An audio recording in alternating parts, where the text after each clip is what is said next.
So, we're here today to protest against the deportations that are happening here and that affect the Chicagoland area but happen here in Gary, Indiana.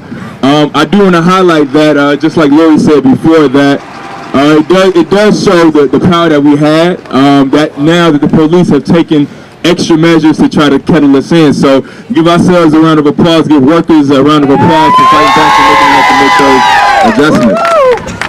I kind of want to talk about the history of this struggle here against these deportations.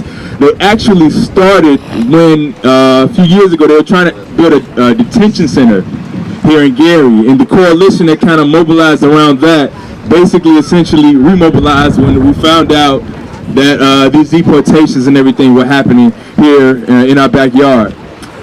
Also, I wanted to highlight a freedom fighter, a woman named Claudia Jones, a black communist immigrant who did her best to organize to undermine U.S. imperialism and capitalism worldwide.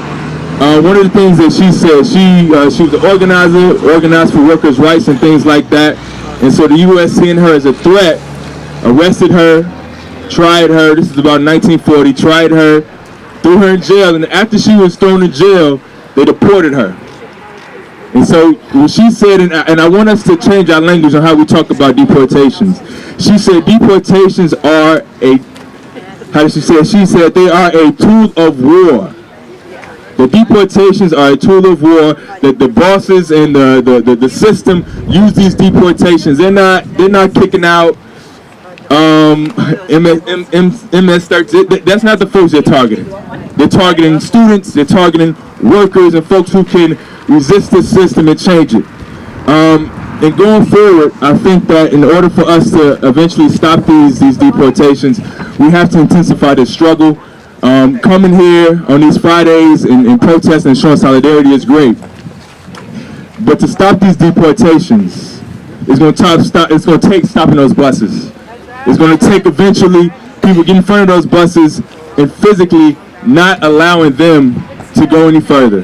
It's going to take It's going to take us coming and shutting down these board meetings, in which they have, in which the people on these boards, they know that they're deporting thousands and thousands of folks. They know that. That's no secret to them.